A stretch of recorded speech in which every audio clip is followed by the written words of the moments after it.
jungle. Say who they think gonna beat them Bengals?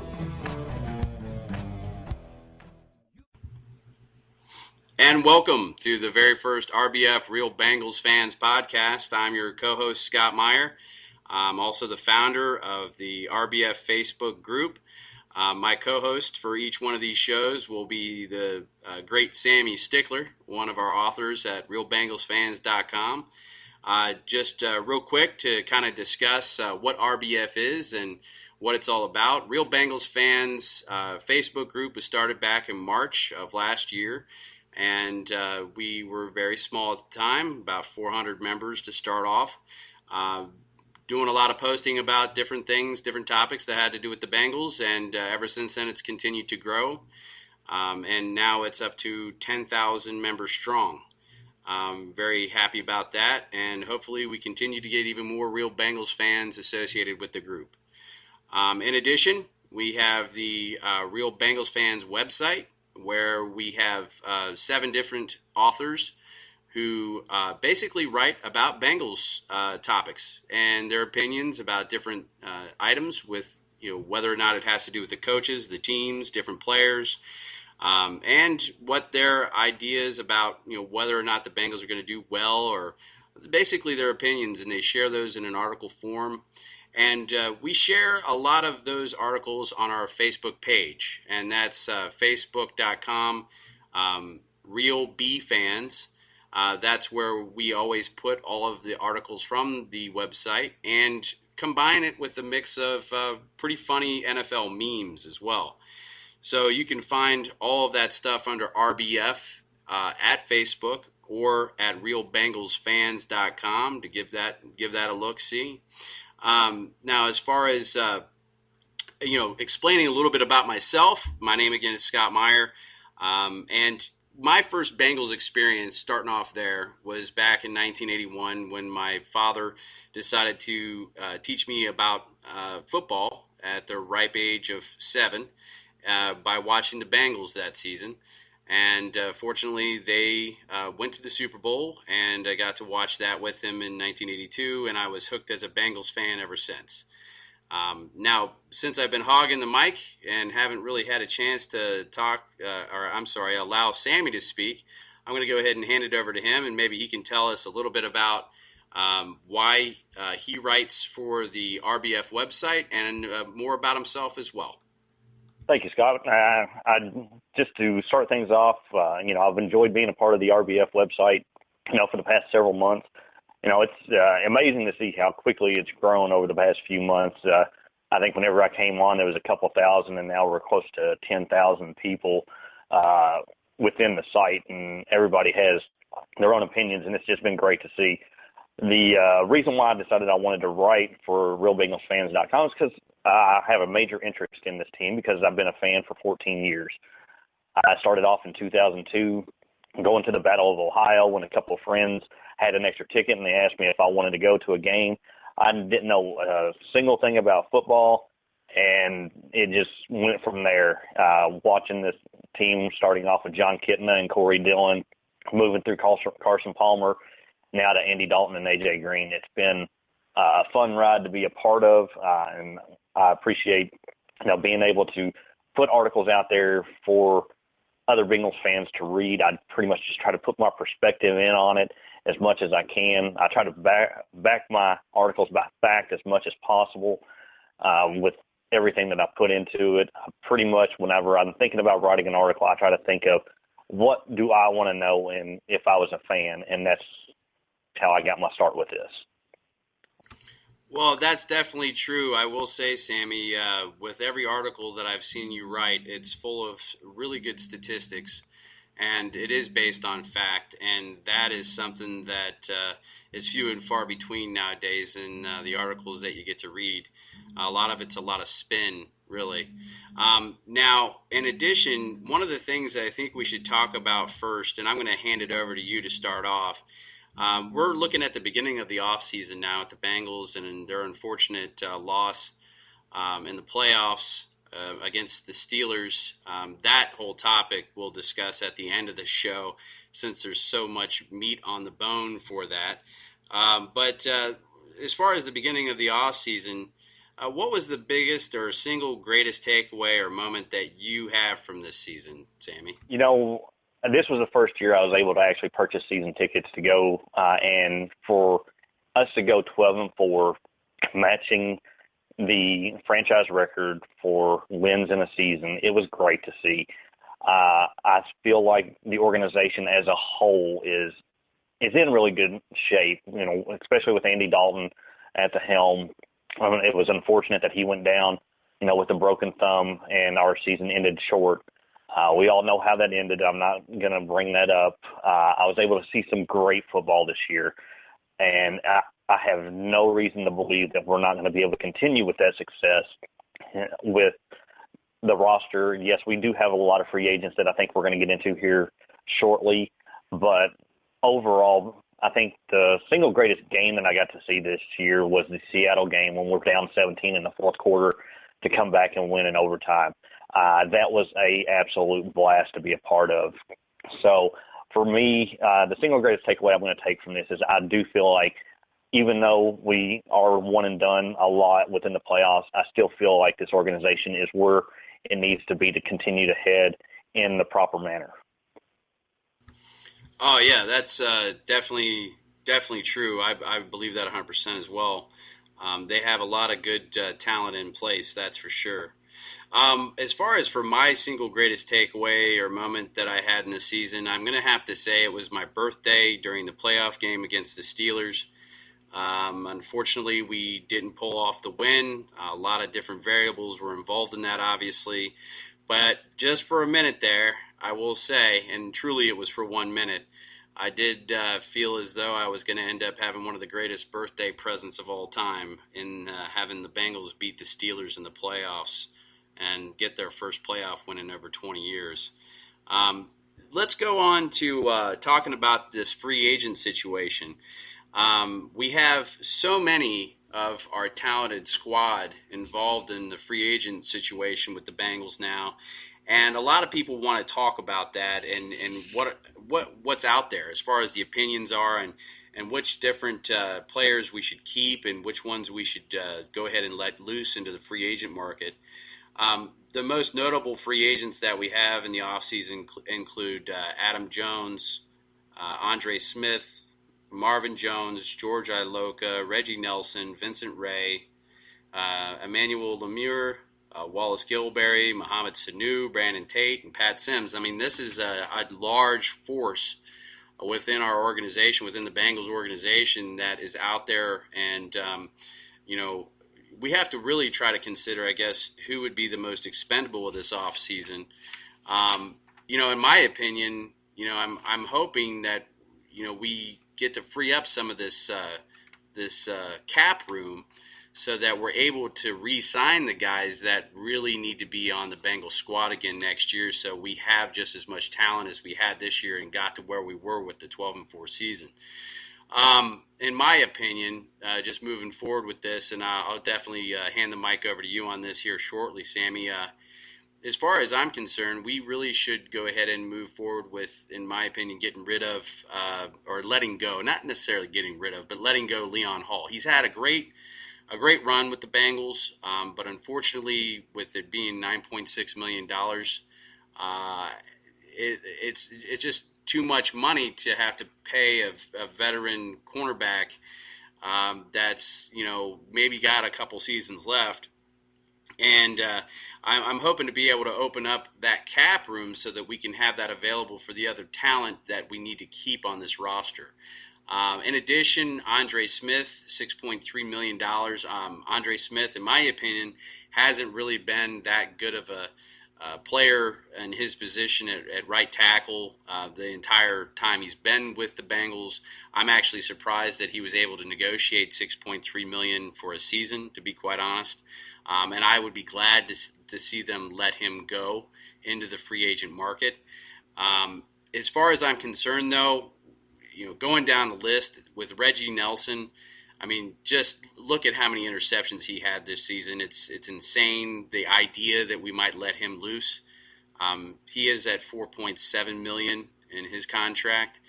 Vincent Ray, we're going to have to keep him around. I'm good with keeping everybody intact. Maybe, I don't know about Pat Sims. He's been around for a while. He isn't necessarily a superstar, talented player. But as far as I'm concerned, if you're going down the list, Vincent Ray, Adam Jones, Emmanuel Lemire, Wallace Gilberry, Mohamed Sanu, Marvin Jones, out of that list, I'd like to see them all come back, quite honestly. And with freeing up over what looks like to be, $16 million, I think they should be able to keep that group pretty much intact, I would hope.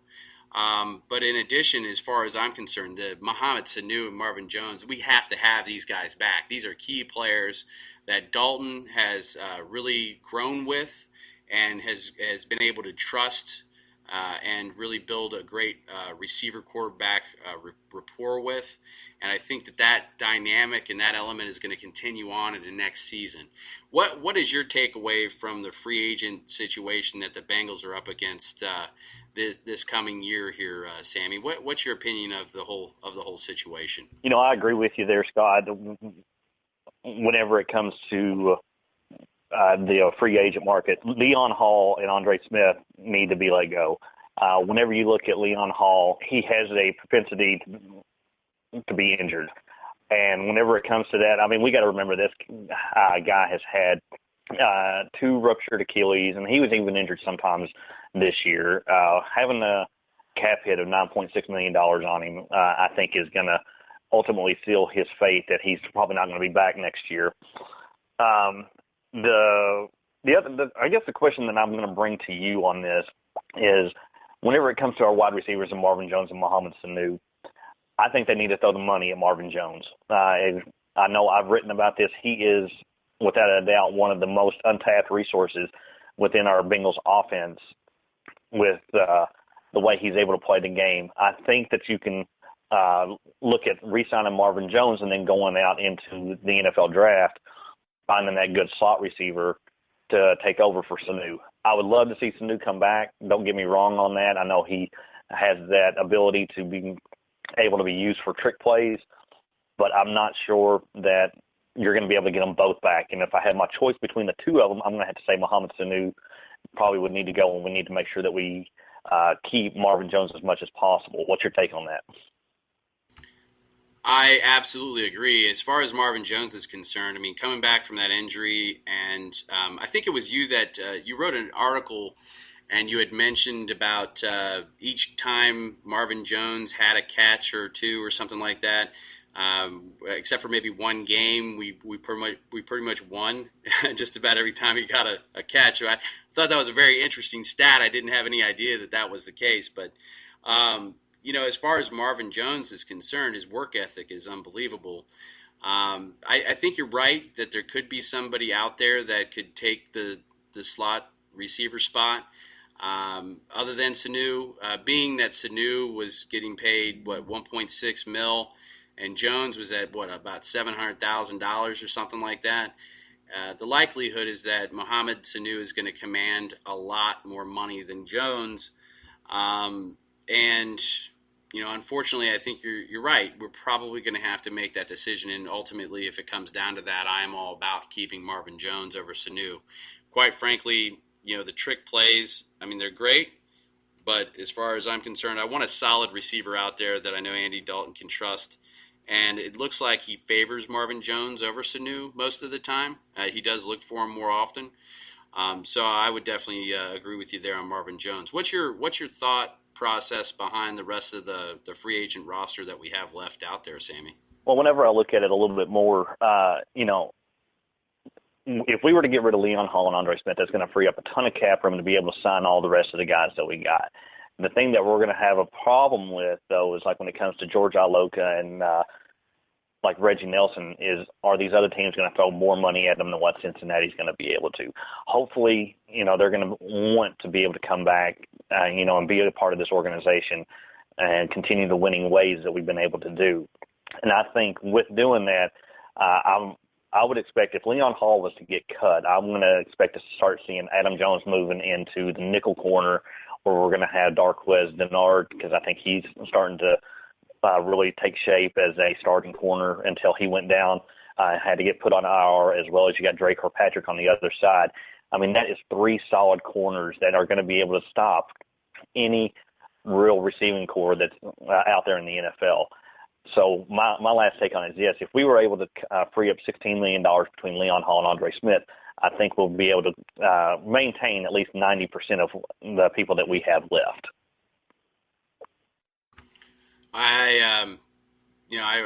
Unfortunately, there's not much controversy in those statements. I don't know how I could disagree with that.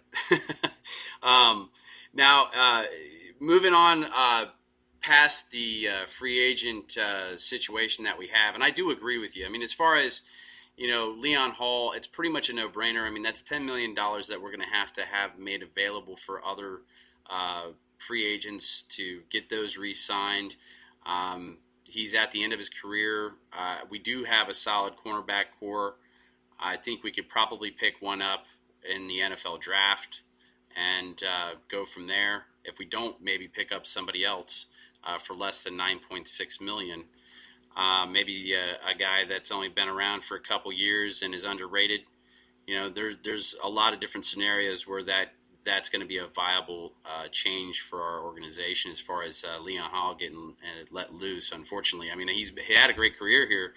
Don't get me wrong. I'm not trying to take anything away from, how he's performed for us. He's been one of our best cornerbacks on the team for quite some time. Andre Smith, that's just free money. I mean, $6.3 million. I don't even see Andre Smith getting signed by another team, quite frankly, if we let him go. The guy has always been hurt. As far as, watching the games, it's almost, pretty instant that on the right side it's going to collapse. And that's where our biggest, besides the center situation, that's our biggest, I guess, chink in the armor, so to speak, on our offensive line. I think it goes without saying that we need to bring Iloka back, as you mentioned. The guy's hard hitting. He has, it seems like, a really good feel for where he needs to be on the field at any time, no matter what the play is. He always seems to be the first or second hat that's always involved. Same thing with Vincent Ray. Jones, to me, it's a no-brainer that we try to bring him back. Yeah, there's controversy surrounding Jones, but I don't necessarily think that that's all for the right reasons, and I'm not going to really get into that. That's probably could be a show all of its own, quite frankly. But I do think he's one of the biggest, I guess, emotional. I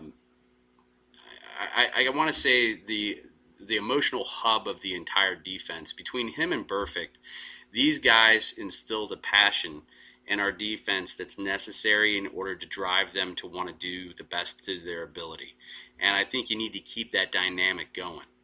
Now, as far as the other guys, Wallace Gilberry, sure, keep him around as long as he's not demanding a whole lot of money. But it is going to be interesting to see how much money these other teams are going to be throwing at him and whether or not Mike Brown's going to be willing to go ahead and open up the purse strings to make sure that we can keep these core talented free agents on our roster. Now that does bring up something else. I mean, as far as the things that have surrounded the Steelers game and the playoff game on my birthday, one of the things I'd like to talk about is the NFL rules. What are the changes that you'd like to see, Sammy? I'll go ahead and let you take the mic on this one first. What would you want to see? What kind of changes would you want to see made in the NFL within the game through the owners' meeting that's coming up in the offseason? What's your take on that? Whenever I really look at it, there's a bunch of things that are wrong in the NFL right now. The fact is the rules that they have tried to put into place are not clear for the fans to understand. The announcers don't understand it, and there needs to be a clear cut and dry rule change within the NFL. Take, for instance, we all know and understand the Shazier hit on Giovanni Bernard. It was a helmet-to-helmet, but they said because of the angle that he was taking, it didn't consider it to be a helmet-to-helmet contact. the fact of the matter is if the NFL is so concerned about the safety of these players, all helmet-to-helmet hits need to be a violation. It does not matter if it's with the crown of the helmet. It doesn't matter if it's with the elbow pad. It doesn't matter if it, whatever, if it's hands to the face. And I'll give you the perfect example of the reason why I say this is if a defensive tackle is doing a bull rush to the quarterback and his hand just barely slaps the head of a quarterback, what's the first thing they do? They throw a flag at the 15-yard penalty. Why is it that that'll happen for the quarterback, but it will not happen whenever a player takes a severe hit that knocks him out of the game? Now, the other part of this that I'm going to bring in that I like whenever it comes to the college rule is they will go and review the play. And if they determine it's a head-to-head targeting hit, they will eject that player for the rest of the game. I love that rule within the college, and I wish the NFL would adopt that rule. What do you think about that? Yeah, Sammy, especially with the Steelers game, I got, obviously pretty upset about that whole thing.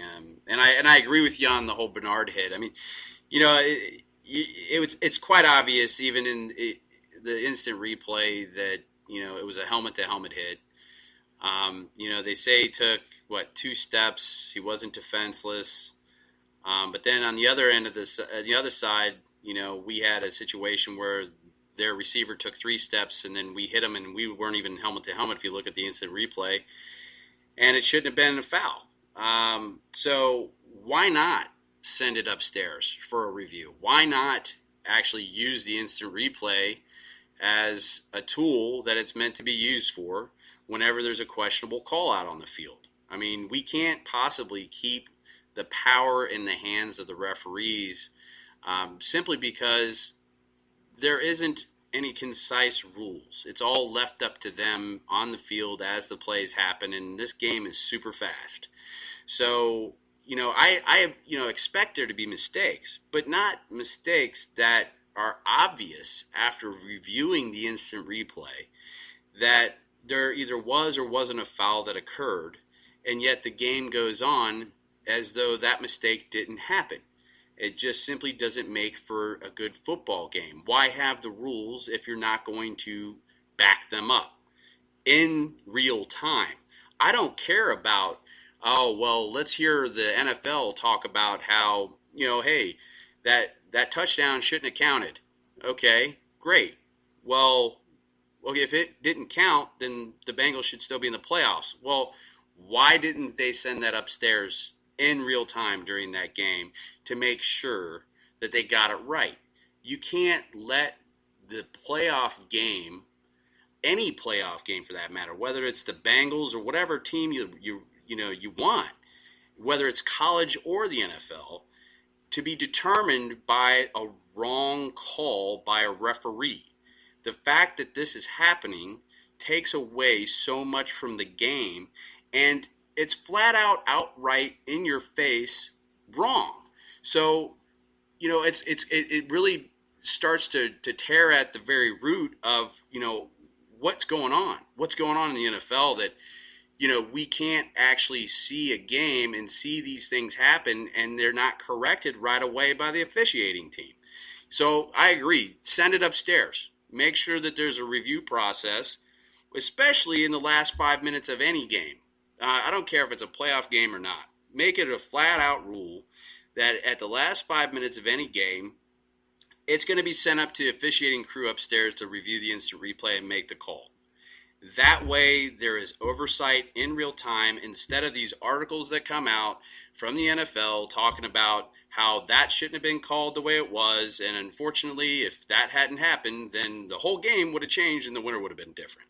That's absolutely ludicrous in the technology age that we live in today.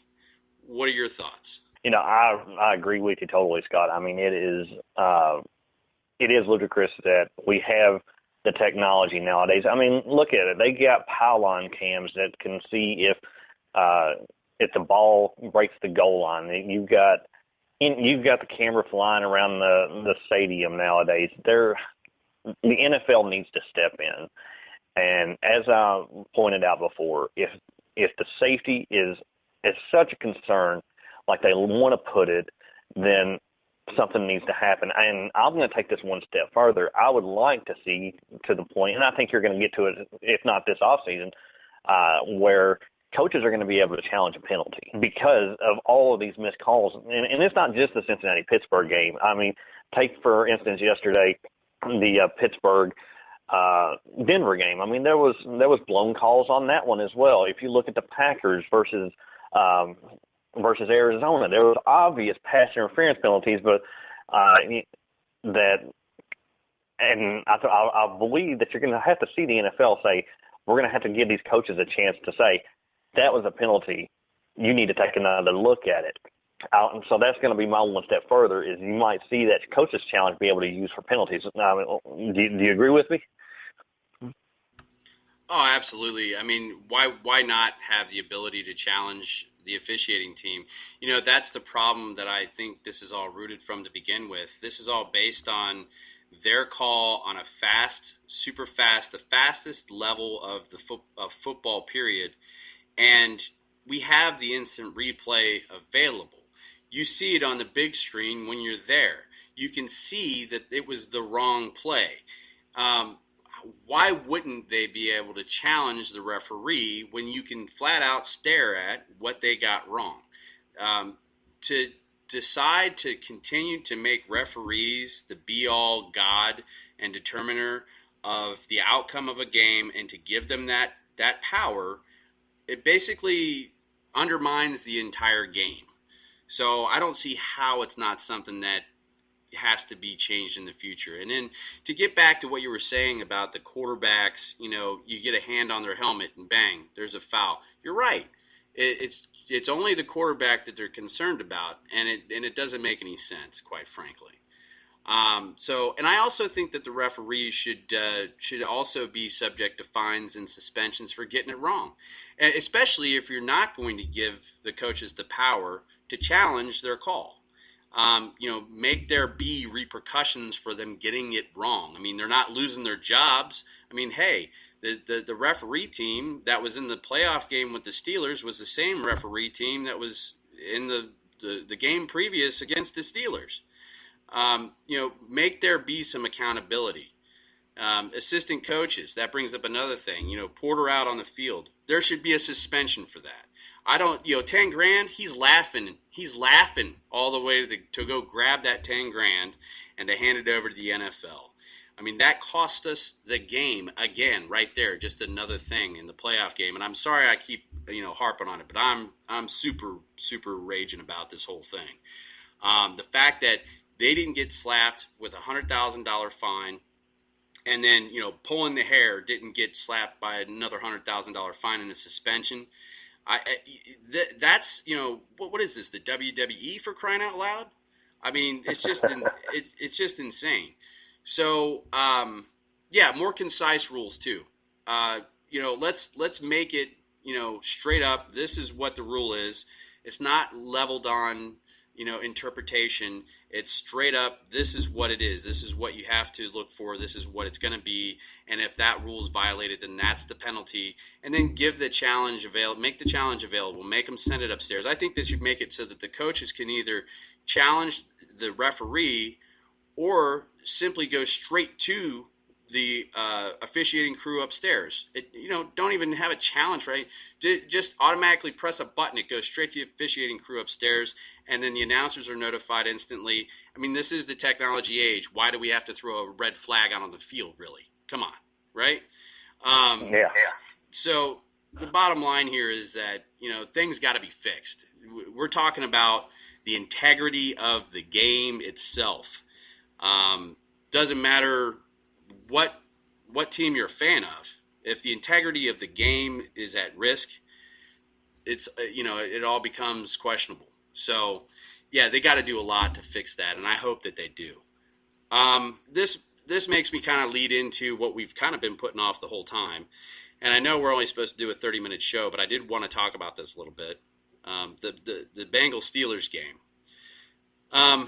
And we are kind of running out of time, so I'd like to limit it to just one of the biggest takeaways that you got from that, or an overall summary from that game that you'd like to share with our audience. here's my biggest takeaway that I'm going to get from that game.